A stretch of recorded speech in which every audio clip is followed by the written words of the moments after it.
저희 3대 예배 시간에 참 기쁘고 행복할 때가 많은데 우리 어린이들이 얼마나 입을 크게 벌려서 기쁨으로 찬양을 하는지 나의 찬양을 좀 돌아보게 될 때가 많아요. 아이들의 찬양을 보면서 정말 마음에서 나오는 그 기쁨의 찬양을 보면서 나도 저렇게 어린아이의 심령으로 다시 한번 주님 앞에 찬양해야겠다 이런 마음을 갖게 되는데요. 이 시간이 우리가 그런 주님의 마음을 회복하는 귀한 3대 예배 시간이 되기를 기도합니다. 오늘 저희 나는 믿습니다 사도신경 시리즈 20번째 말씀입니다. 오늘 말씀의 제목은 몸의 부활을 믿습니다 입니다. 잠깐 기도하겠습니다.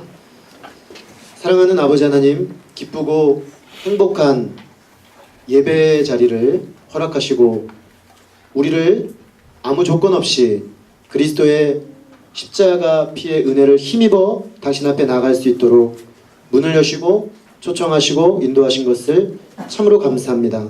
하나님, 무엇보다도 허물지고 연약하여 주 앞에 쉽게 넘어지고 또 하나님 앞에 소망을 두기 어려운 우리들을 주님께서 불쌍히 여기시고 구원하실 뿐만 아니라 이렇게 주님을 함께 믿는 가족을 허락하시고 또 이렇게 믿음의 공동체를 허락하시고 예수님 앞으로 함께 나아갈 수 있는 귀한 은혜와 특권을 주셔서 감사합니다. 예수님의 생명의 말씀으로 생육하고 번성하며 하나님이 이루시고자 하시는 생명의 역사를 이루는 놀라운 비전과 소망 주심도 또한 감사합니다.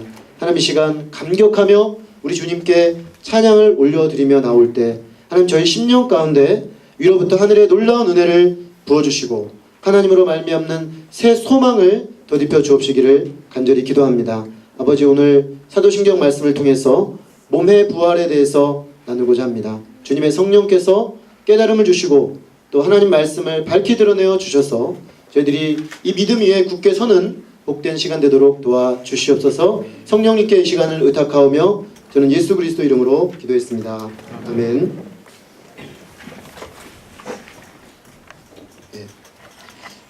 PPT를 보면서 말씀을 나누도록 하겠습니다. 오늘은 우리 신앙 고백의 거의 이제 마지막 부분에 이제 이르게 되었습니다.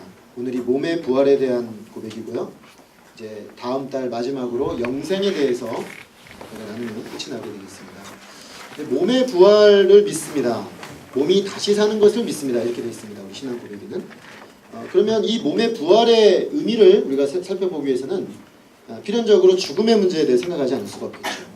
이 죽음의 문제에 대해서 백금산 목사님이 쓰신 만화 사도신경에 10가지로 참 잘 정리를 해놨습니다. 그래서 제가 좀 인용을 했는데요. 죽음이란 보편적인 것이다. 이 말은 죽음에 해당되지 않는 사람은 아무도 없다는 것입니다. 죽음은 필연적이다. 안 맞고 싶고 죽음을 나에게는 비껴가고 싶은 것이 모든 사람의 마음이지만 아무도 비껴갈 수 없는 필연적인 사람에게 닥쳐오는 문제다라는 것입니다. 죽음은 항상 어느 때라도 찾아올 수 있다. 죽음은 예고하지 않습니다.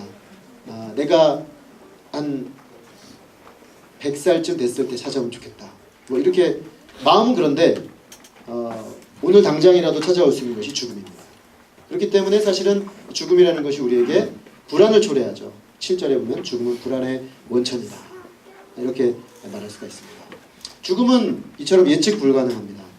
우리가 예측을 할 수 있다면은 죽음의 문제가 우리의 손안에 잡힐 텐데 예측할 수 없기 때문에 심지어 어린아이들 또 어른들까지도 찾아올 수 있는 문제죠. 우리가 유아 세례를 우리 장로교 전통을 따라서 드리는데 이 유아 세례가 심각한 문제가 오늘날은 잘 안 되지 않습니다. 왜냐하면 아이들이 죽는 유아 사망률이 아주 낮기 때문이죠. 그런데 그 논쟁이 한참 벌어질 때 16세기, 17세기 때 보면은 아이들이 많이 죽었습니다. 어릴 때. 병으로나 사고로. 그렇기 때문에 유아들의 구원 문제가 굉장히 중요했기 때문에 이 유아 세례 문제가 굉장히 논쟁이 됐던 것이죠. 사실 죽음이라는 게 아이라고 해서 또 안 찾아오는 것이 아닙니다. 예측 불가능성이 있습니다. 심지어 죽음은 태어나면서부터 선고되어 있습니다. 그래서 우리들은 엄밀한 의미에서 보면 사형수입니다. 죽을 날을 받아놓고 살아가고 있는 것이 인간이죠. 우리가 그거를 면밀하게 인식하고 인정하지 않을 뿐 모든 사람은 결국에는 죽음에 이르게 된다는 것입니다. 그래서 우리는 태어나면서부터 죽음을 향해 가고 있는 존재다. 이렇게 말해도 과언이 아닙니다. 그런데 이 죽음에 대해서 우리가 생각하면 할수록 참 허무하죠. 오늘 있던 우리가 존재가 내일 없어진다는 그 생각을 하면 너무나 허망해지고 이 죽음의 세력에 사로잡히면은 이 허무로 인해서 헤어나오기가 참 쉽지가 않습니다. 그래서 죽음은 불안의 원천이 됩니다. 많은 사람들이 이 죽음을 극복해 보려고 죽음은 자연스러운 거야. 사람은 태어나면 죽는 거지. 이렇게 말을 합니다. 그러나 성경은 죽음이 자연스러운 거라고 말하지 않습니다. 생명이 자연스러운 겁니다. 하나님이 우리에게 주신 건 생명이 자연스러운 건데 이 죽음이라는 것은 하나님이 본래 주시지 않았던 어떤 것들이 이 세상 안으로 파고 들어와서 우리를 지금 다스리고 있는 상태라는 것이죠. 그래서 이 죽음이 왜 자연스러운 것이 아니면 10번에 있는 것처럼 죄에 대한 심판이기 때문입니다. 인간이 모든 사람이 죄를 범하였음에 하나님의 영광에 이르지 못하게 되었고 각 사람이 하나님 앞에 죄로 인한 심판으로 결국은 죽게 되었다는 것입니다. 이 죽음은 모든 사람에게 불가항력적인 것입니다. 그러므로 이토록 심각한 죽음의 문제가 해결되지 않는다고 한다면 우리가 살아가는 데 있어서도 사실은 심각한 장애가 생기는 것입니다. 넘겨주시면요. 네. 만약에 죽음이 인생의 끝이라면 어떻게 될까요? 내가 오늘 살다가 내일 죽고 끝난다. 이 생각을 하게 되면 크게 두 가지 극단적인 반응이 나오게 됩니다. 하나는 쾌락주의, 방종주의죠. 고린도전서 15장 32절에 이렇게 말합니다. 죽은 자가 다시 살지 못한다면 내일 죽을 터이니 먹고 마시자리라. 이 말을 한 사람이 사도 바울입니다. 사도 바울은 예수님의 복음을 전하기 위해서 죽기 살기로 살았던 사람입니다. 마치 오늘이 마지막 날인 것처럼 그리스도의 복음을 위해 최선을 다해 살았습니다. 그는 근데 왜 그렇게 자기가 힘들게 사는가 누가 물으면 나는 부활의 복음을 믿기 때문이다. 몸의 부활을 믿기 때문이다. 이렇게 대답했습니다. 만약에 몸의 부활이 없다면 내일 죽을 터이니 나는 저들처럼 먹고 마시는 삶을 살 것이다. 마치 이 세상의 삶이 전부인 것처럼 여기다 모든 걸 쏟아붓고 여기에 모든 것을 걸고 살겠다. 당연한 거 아니겠습니까? 정말 부활이 없다면 죽고 끝이라면 왜 그렇게 살아야 되는 거죠? 왜 예수님을 믿고 하나님의 소망을 가지고 이 땅에서 구별된 삶을 살고 세상 사람들이 사는 삶의 가치를 따라 살지 않는 것입니까? 만약에 죽음이 끝이라면 당연히 우리도 부어라 마셔라 방탕한 삶을 살 수밖에 없는 것입니다. 또 반대로 허무주의에 빠질 수가 있습니다. 죽으면 끝인데 더 살아서 무엇하나 허무한 삶. 내가 왜 하루를 더 삶을 연장해야 되는지 이유를 발견할 수 없는 것이죠. 저는 초등학교, 중학교 때까지는 죽음의 문제에 거의 생각해 본 적이 없었는데요. 중3 때 아버님이 돌아가시고 제가 대학 합격 통지서를 받은 얼마 안 된 그때에 할머님이 돌아가셨습니다. 3년 어간으로 제가 가장 사랑하는 두 분이 돌아가시는 사건을 경험하면서 죽음이라는 것이 굉장히 가까이 있다는 사실, 그리고 이 죽음의 문제가 해결되지 않으면 내 인생의 근본적인 문제가 해결되지 않는다는 굉장히 실제적인 문제에 부딪히게 되었습니다. 그런데 참 힘들었던 건 뭐냐면 죽음은 죽은 사람만 지배하는 것이 아니라 살아있는 저도 지배했습니다. 저는 허무함에 빠졌습니다. 죽음으로 끝난 인생을 내가 왜 살아야 되는지를 도무지 생각을 하고 도무지 연구를 하고 도무지 아무리 고민을 해도 찾지를 못하겠습니다. 그래서 내가 살아야 될 이유를 누가 분명히 가르쳐준다면 제가 제 삶을 걸고 싶을 정도였습니다. 그처럼 우리가 죽고 끝이라고 한다면 이 허무의 문제를 결코 해결할 수가 없는 것이죠. 그렇기 때문에 우리 기독교 신앙에서 이 죽음 이후에 몸의 부활, 하나님의 영생의 소망이 있다는 것은 놀라운 것입니다. 자, 넘겨주시겠습니까? 네. 그런데 우리 그리스도인들에게는 죽음을 정복하신 예수 그리스도가 계시고 몸의 부활을 약속하신 예수 그리스도가 계십니다. 고린도전서 15장 20절은 이렇게 말씀합니다. 그러나 이제 그리스도께서 죽은 자 가운데서 다시 살아 잠자는 자들의 첫 열매가 되셨도다. 예수님은 모든 사망의 권세를 깨트리고 부활하심으로 사망 권세에 승리하신 생명의 주님이 되셨고 부활의 주님이 되셨다는 것입니다. 그런데 예수님은 첫 열매라고 했습니다. 첫 열매란 이런 거죠. 우리가 봄에 씨앗을 뿌려서 농사를 지으면 이맘때쯤 되면은 이 들녘이 노랗게 익습니다. 노랗게 익으면 어느 날 농부는 첫 낫을 대서 그 곡식을 수확하게 됩니다. 그 첫 열매를 수확하는 그 순간 그 농부는 이제 기대하는 거죠. 이제 이 모든 것들을 추수할 것을 기대하게 되는 것입니다. 마찬가지로 예수님이 부활의 생명의 첫 열매가 되셨기 때문에 이제 이 예수님 안에 있는 사람들은 예수님처럼 부활의 생명을 얻게 될 소망이 우리에게 생긴 것입니다. 그래서 예수님이 첫 열매가 되셔서 우리에게 약속을 해주십니다. 빌립보서 3장 21절 말씀입니다. 우리의 낮은 몸을 자기 영광의 몸의 형체와 같이 변하게 하시리라. 우리도 예수님 안에 있으면, 예수님을 믿으면 예수님이 부활하여 입으신 그 몸과 같은 영광스러운 몸을 입게 될 것이다. 그 소망이 우리에게 있다는 것이죠. 그래서 우리가 부활하게 될 때 생명의 부활이라고 표현했습니다. 무덤 속에 있는 자가 그의 음성을 들을 때가 오나니 선한 일을 행한 자는 생명의 부활로 나오리라. 그래서 선한 일을 행한 자는 예수 그리스도를 믿는 믿음 안에서 사는 것을 말합니다. 생명의 부활로 나오게 된 약속이 예수님을 믿고 예수님을 믿는 믿음으로 이 땅에 살아간 사람들에게 주어져 있다는 것입니다. 그래서 무덤 가운데 일어나는 역사가 일어난다는 것이죠. 올해 초에 저희 장모님이 하나님의 부르심을 받으셨는데 장례를 다 치르고 장모님을 이제 납골당에 모시고 이제 돌아오려고 하는데 저희 조카죠. 제 아내의 오빠의 아들이 있습니다. 지금 7살 된 아들인데 그 아이가 할머님이 모셔진 그 항아리를 이렇게 보면서 할머니가 왜 여기 들어가 계시냐고 이렇게 질문을 했습니다. 얼마나 진지하게 묻는지 몰라요. 얘는 너무 궁금한 거예요. 우리와 같이 계셨던, 만지고 느끼고 같이 있었던 그 할머님이 지금 왜 여기 계시냐라는 그 질문을 했습니다. 이게 모든 사람이 던질 수밖에 없는 질문입니다. 그때 세상 사람들은 뭐라고 답할까요? 아무런 소망의 답을 할 수가 없습니다. 그러나 우리는 이 지금 육체의 몸을 벗고 계신 우리 할머니가 예수님 안에서 무덤 속에 있는 자가 그의 음성을 들을 때가 오나니 그리스도의 음성을 듣고 다시 새 몸을 입고 만날 소망이 우리에게 있다. 이렇게 말해줄 수 있다는 것이 우리 그리스도인 예수 그리스도를 믿는 하나님의 사람들의 놀라운 특권인 것입니다. 이것이 바로 예수님이 첫 열매가 되셨다는 것이고 예수님을 믿는 자 우리 모두에게 주어진 하나님의 약속인 것이죠. 자, 그러면은 우리가 이런 약속을 가지고 있는데 넘겨주시겠습니까? 이 몸의 부활이라는 것을 설명을 할 때 기독교인들조차도 상당한 혼란이 있습니다. 그게 뭐냐면 영혼 불멸과 몸의 부활을 헷갈리는 것입니다.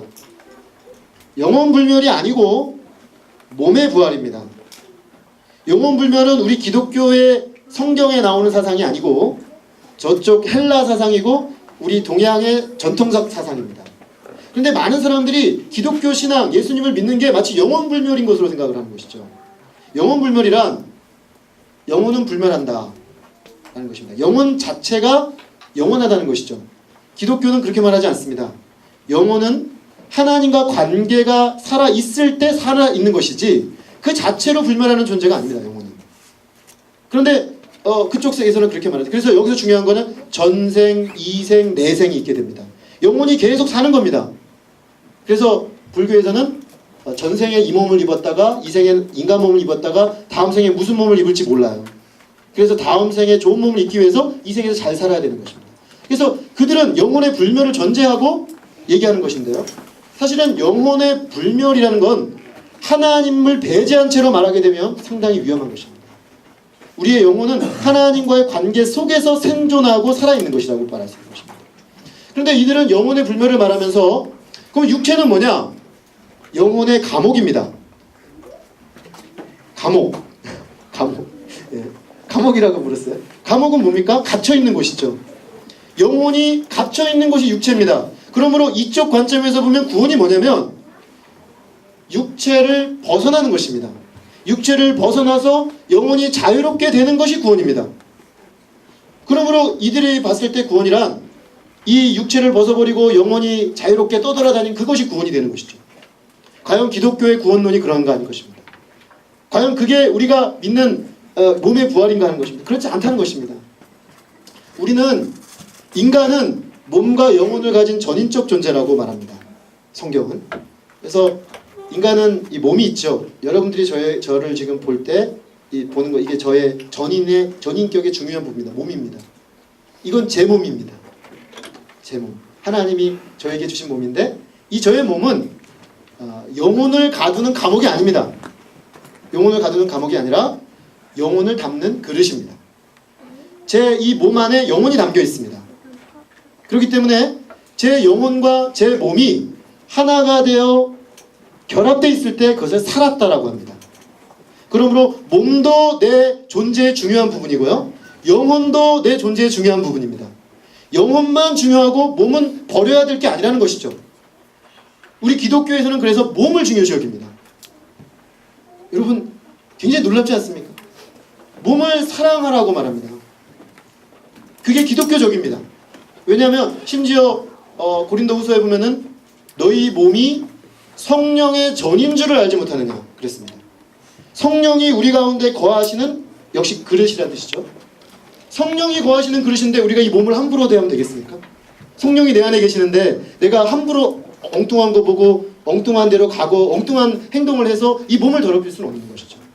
그래서 우리는 구원이라고 할 때는, 그러므로 육체는 영혼을 담는 그릇이기 때문에 육체를 벗어버리는 게 아니고요, 기독교에서 구원은 하나님과의 관계 회복을 통해 몸과 영혼 전체가 회복되는 겁니다. 몸도 회복되고 영혼도 회복되는 것입니다.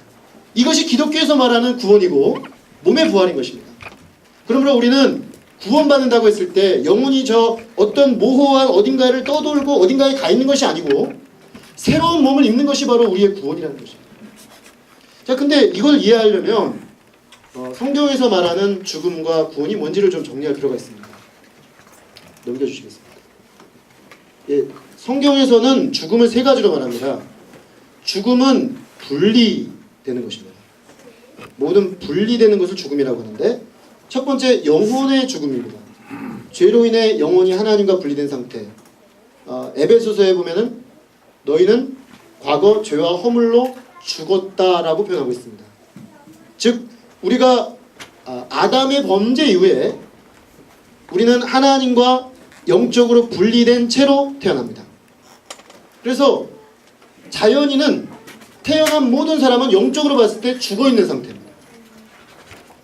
이 죽어있는 상태란 다른 게 아니라 우리가 살아있지 않습니까? 다 살아다니고 살아있고 걸어다니는데, 죽었다는 건 마치 나무를 뿌리를 뽑아서 둔 거랑 똑같습니다. 그래서 뿌리를 뽑아놓은 나무가 분명히 살아서 아직도 생명력을 보유하고 있지만 그는 땅에서 뽑혔기 때문에 죽었다고 말해도 과언이 아니죠. 반드시 죽음에 이르고 말라지게 된다는 것입니다. 마찬가지로 하나님과 분리된 채로 태어난 우리들은 영적으로 죽어있다는 것이죠. 그래서 이 관점에서 보면 구원이란 예수를 믿고 거듭나서 하나님 관계가 회복되어 하나님을 사랑하고 순종하고 교제할 수 있게 되는 것이 구원입니다. 영혼이 살아나는 것이죠. 그러니까 우리가 예수를 믿을 때 어떤 일이 벌어지냐면 영혼이 살아나는 것입니다. 영혼이 살아나는 증거가 뭐냐면 하나님을 사랑하게 됩니다.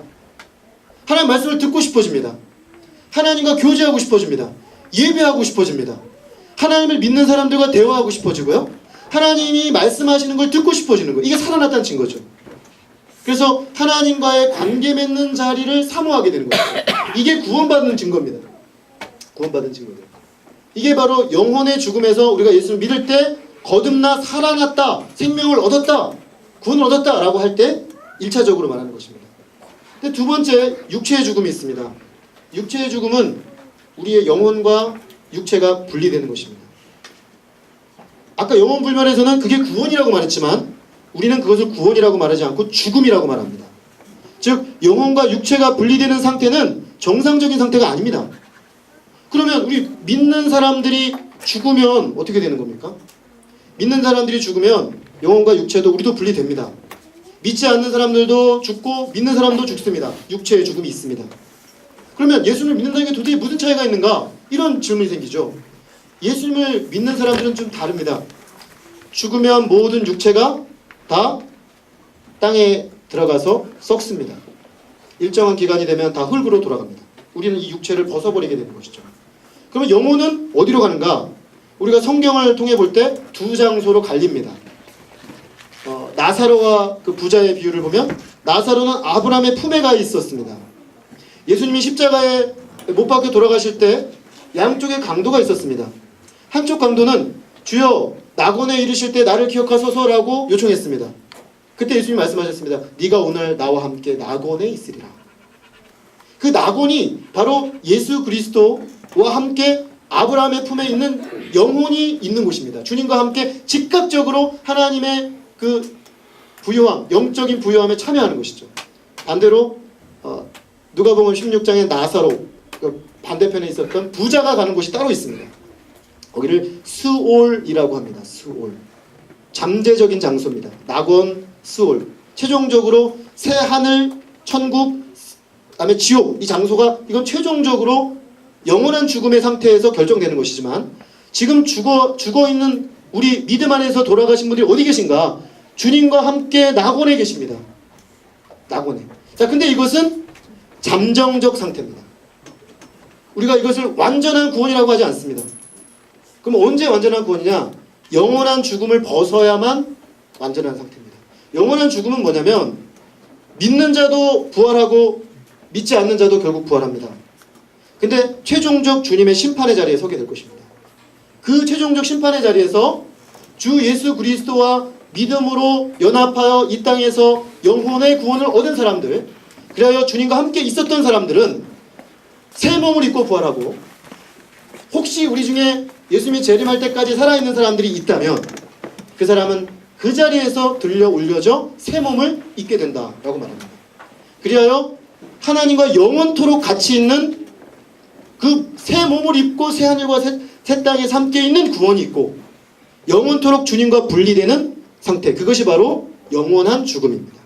그래서 성경은 세 가지 죽음을 말하고, 우리가 구원받았다고 했을 때는 영혼의 구원과 육체의 구원, 즉 전인의 구원을 말할 수밖에 없는 것입니다. 그러므로 우리 신자는 이 땅에 살아갈 때 내가 예수님을 믿고 지금 살고 있다라고 했을 때는 예수님과 예수님을 통해서 하나님과 영적으로 교제하고 있죠. 이것은 우리에게 하나의 보증입니다. 보증. 성령이 내 안에 계시면 어떤 보증이 있냐면, 예수님 재림하실 때 내가 이 보증금 때문에 주님이 말씀하신 그 부활의 몸으로 변해될 것이라는 그 보증이 있는 것이죠. 그렇기 때문에 우리는 그 소망을 가지고, 확신을 가지고 이 땅에서 살 수가 있다는 것입니다. 자, 그러면 우리가 이런 그 구원의 어떤 성경에서 말하는 세 가지 죽음과 구원의 의미를 얘기를 했다면 질문이 생길 수가 있습니다. 어떤 사람들은 질문합니다. 어떻게 이런 일이 일어나는가? 어떻게 몸이 부활되어 영원토록 죽지 않는 그 부활의 새 몸을 입는다는 것인가? 질문합니다. 이미 질문을 했고 성경에서 답을 해놨습니다. 고린도전서 15장에 사도 바울이 부활에 대해 증거하면서 이 얘기를 하고 있는데요. 아마 많이 질문을 받은 것 같습니다. 누가 묻기를 죽은 자들이 어떻게 다시 살아나며 어떠한 몸으로 오느냐 하리니, 어떻게 다시 살아나는 일이 있을 수 있는가? 몸이 죽어 썩어버렸는데 어떻게 다시 살 수 있는가? 이렇게 묻습니다. 그것에 대해서 사도 바울은 하나님의 말씀에 근거하여 지혜에 기초하여 이렇게 대답합니다. 어리석은 자여, 네가 뿌리는 씨가 죽지 않으면 살아나지 못하겠고, 또 내가 뿌리는 것은 장래 형체를 뿌리는 것이 아니요 다만 밀이나 다른 것의 알갱이 뿐이로되, 하나님이 그 때때로 그에게 형체를 주시되 각 종자에게 그 형체를 주시느니라. 우리가 이 땅에 사는 몸은요, 넘겨주시겠습니까? 네, 마치 이 강낭콩의 상태와 같습니다. 우리 현재 몸은 이 강낭콩과 같은 상태로 우리가 여기 살고 있는데, 이 강낭콩을 심으면 땅에서 썩어집니다. 썩어진 그 강낭콩에게서 나중에 이런 열매가 맺히죠. 분명히 저 몸인데 이 몸으로 바뀐 거죠. 이 자연의 부활의 어떤 원리를 담고 있는 원리가 있다는 것입니다. 저것이 완전히 죽어 썩어지고 죽고 나니까 새로운 몸을 가진 존재로 태어나더라는 것입니다. 마찬가지죠. 우리가 예수님 안에 믿음으로 죽은 사람들은 우리의 육체를 묻지만, 땅에 묻지만 그 몸은 마치 이 몸을 입는 것처럼 새 몸을 입고 다시 태어난다는 것입니다. 자연에 있는 이 부활의 원리가 우리 영적인 이 영혼과 육체의 부활의 원리에도 동일하게 적용된다는 것입니다. 아니, 이게 이해가 안 되십니까? 라고 사도 바울은 묻는 것이죠. 이거 우리가 매번 경험하는 거 아닙니까? 이게 생명의 법칙 아닙니까? 심으면 부활의 생명으로 다시 태어나는 것입니다. 이렇게 대답을 하고 있습니다. 자, 그러면 어떻게 다시 일어나는지는 설명했습니다. 그러면 어떤 몸으로 오느냐 굉장히 궁금하지 않습니까? 우리가 과연 어떤 부활의 몸을 입게 될 것인가? 두구두구두구두구두구. 그죠? 자, 여기서 우리가 육체를 심고 새로운 부활의 몸을 입을 때 어떤 몸을 입는가? 넘어가기 전에 잠깐 짚고 가겠습니다. 예수님이 부활의 첫 열매로 오셨는데요. 어떤 몸이냐의 힌트가 여기 있습니다. 예수님이 지금 부활하셔서 제자들 가운데 오셨습니다. 오셨는데 이전 몸하고 좀 다른 점이 좀 있었습니다.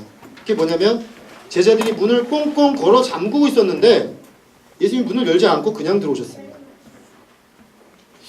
예수님이 입으신 몸이 그 이전에 우리가 입고 있던 그 몸이었었는데 그러면 이 공간을 뚫고 들어올 수가 없을 텐데 뚫고 들어오셨거든요. 그러니까 그 몸은 지금 우리가 살고 있는 이 우주에 맞는 몸이 아니고요. 새로운 공간에 맞는 몸입니다. 이제 요한계시록에 나오는 새 하늘과 새 땅이 이 땅에 임한다고 했는데 그 새 하늘과 새 땅에 맞는 몸이신 거죠. 그래서 오늘 우리 쪽에 봤을 때는 차원이 달라진 것입니다. 완전히 차원이 다른 상태에 계신 그 몸으로 오셨기 때문에 지금 이 지상에 앉아있는 사람들이 이해할 수 없는 상태로 들어오신 거죠. 그러면 우리의 몸과 완전히 다른가? 또 그렇지도 않습니다. 왜냐하면 예수님이 저기 지금 보시면 같이 빵과 물고기를 드시고 계십니다. 드세요. 이게 분명히 육체입니다. 유령인가 막 떠돌아다니는 유령인가 그렇지 않습니다. 육체입니다. 그러니까 거의 연속성도 있는 것이죠. 우리 부활체가 어떻게 될 것인가? 정확하게 말하면 예수님처럼 되는 것입니다. 예수님의 몸을 우리도 입게 되는 것입니다. 그게 우리 기독교에서 말하는 구원의 궁극적인 모습입니다. 그럼 그게 언제 됩니까? 예수님이 재림하실 때 됩니다.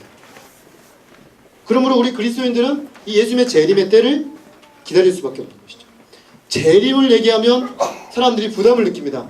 왜냐하면 하도 이단에서 재림하고 재림하면 뭔가 이단으로 가는 것 같은데요. 기독교인의 궁극적 소망은 주님의 재림에게 있습니다. 그런데 그 재림은 지금도 예수 그리스도를 믿는 사람들 안에 일부 임해 와 있습니다. 그리고 최종적으로 이 땅에 임해 오는 그때가 있다는 것이죠. 우리가 그 소망을 가지고 이 땅에서 부활의 몸이 주님과 같은 부활의 몸이 될 것을 소망하며 사는 것이죠. 자, 그럼 어떤 몸입니까? 우리가 오늘 읽었던 고린도전서에 보면 네 가지로 설명을 합니다. 우리는 썩을 몸으로 심습니다. 이 썩은 파입니다. 근데 뭐든지 썩는 건 아름답지가 않습니다. 제가 사람 썩은 거를 하려고 하니까 너무 부담이 돼서 제가 파로 바꿨습니다. 네. 근데 썩는다는 건 우리에겐 정말 자연스럽지 않은 것이고요. 고통스러운 것이고 충격적인 겁니다. 그런데 우리가 지금은 이렇게 파릇파릇하지만 언젠가는 다 죽어 저렇게 썩게 될 것입니다. 우리 육체가. 우리 반드시 저렇게 썩을 것을 심어야 합니다. 땅에 심게 될 것입니다. 그러나 예수 그리스도를 믿는 믿음 안에서 심은 사람은 썩지 않을 것으로 다시 살아납니다. 이 누굽니까? 김희애를 따라하는 쉰미래. 이 지금 잘 안 나오는데요. 이 물광 피부라고 하는 피부입니다. 이게 뭘 반질반질하게 발랐어요. 그죠? 썩지 않을 것. 제가 지상에서 어떻게 찾겠습니까? 썩지 않을 것을. 그러니까 우리가 이 지상에서 가장 반짝반짝한 피부를 가져도 부활에 나타날 그 물광 이 그것보다 훨씬 좋은 피부. 소망이 됩니다. 그죠? 우리가 이 땅에서 나이가 들면 이렇게 주름도 생기고요. 저도 애들이 저보고 그래요. 아빠 너무 많이 웃지 마세요. 그렇게 얘기해요. 왜냐면 제가 많이 웃으면 얘가 잔주름이 쫙 생기거든요. 그러니까 나이가 들면 주름도 생기고 이제 어떻게 보면 노화 현상이 오는 거죠. 근데 그걸 바라보는 사람이 마음이 아무도 좋은 사람이 없습니다. 그래서 거울을 안 보게 되죠. 안 보고 싶은 거예요. 그럼 자기 모습을. 그러나 우리는 이 썩을 몸을 심게 되면 주님과 함께 심게 되면 썩지 않을 이 물광 피부보다 훨씬 질 좋은 썩지 않을 몸을 입게 된다는 것이죠. 이게 우리 신자의 소망이라는 것이죠. 두 번째는 욕된 것으로 심습니다. 욕된 것으로. 이게 완전히 그냥 진흙탕 속에 들어가 버렸죠. 보령 머드 축제잖아요.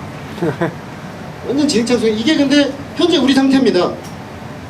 더럽혀져 있지 않았습니까? 죄로 더럽혀져 있고, 예수님을 믿는 믿음으로 내가 살아서 그래도 순결해졌다고 하지만 우리는 자주 또 더럽혀집니다.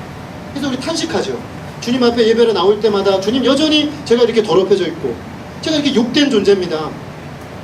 오늘 저는 예배 드리러 나온 그 자리에서 하나님 앞에 참여 기도하는 그 시간에도 주님, 제가 아직도 이 연약한 육신을 입고 있는 이 땅에 있는 3살 동안 제가 욕된 존재로 살 수밖에 없습니다. 이런 우리들에게 소망이 무엇입니까? 욕된 것으로, 이런 욕되고 더럽혀지고 추하고 이런 모습들을 주님 안에서 씹을 때 영광스러운 것으로 다시 살아난다는 것입니다.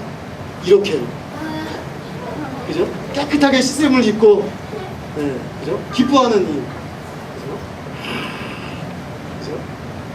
완전히 순결한, 더 이상 죄 짓지 않는 몸이죠. 죄 지을 수 없는 몸이다. 더 정확하게 말하면 죄를 지을 수 없는 새로운 몸을 입고 주님과 함께 정말 기쁨으로 교제하는 그날이 우리에게 약속되어 있는 것입니다. 세 번째로, 약한 것으로 깊습니다. 우리는 약합니다. 즉 아픕니다. 병듭니다. 이 땅에 사는 날 동안 그 누구도 이 병들의 문제를 피해갈 수 없습니다. 시간을 좀 지연할 수는 있습니다. 우리가 뭐 생명공학을 하고 막 생명을 늦추기 위해서 몸부림을 치지 않습니까? 모든 선진국들이 최대의 부를 지금 쏟아붓는 데가 어디냐면 노화를 늦추는 기술을 개발하는 데 지금 온통 골몰을 하고 있습니다. 여기에 이것만 개발하면 대박이 납니다. 그러나 좀 늦출 수는 있지만 우리가 이 땅에 사는 날 동안 병들고 상하고 깨어지고 결국에는 죽음에 이르는 것을 아무도 막을 수 없습니다. 왜냐하면 인간은 죄로 말미암아 죽게 된 하나님의 선고를 받은 상태이기 때문에 그렇습니다. 이것은 인간이 인위적으로 바꿀 수가 없습니다. 그래서 우리는 아픕니다. 연약합니다. 육체의 질고를 이 땅에서 가지고 살아갑니다. 그래서 우리가 이 땅에서 육체의 질고를 가지고 살아갈 때 우리의 소망이 무엇입니까? 낫는 거죠. 낫는 건데 나아도 고쳐도 한계가 있다는 것이죠. 최대한 고쳐서 건강하게 쓰면 좋겠는데, 이 땅에서 최대한 건강하게 고쳐서 쓰면 행복하고 참 건강하게 살 수 있어서 감사하긴 한데, 그러나 결국에는 이 아픔을 이겨낼 방법이 없다는 것입니다. 자, 이런 우리들에게 이제 이 아픈 것, 약한 것으로 심으면 세계적인 보디빌더라고 합니다. 이름은 못 외우겠는데요. 너무너무 멋지죠.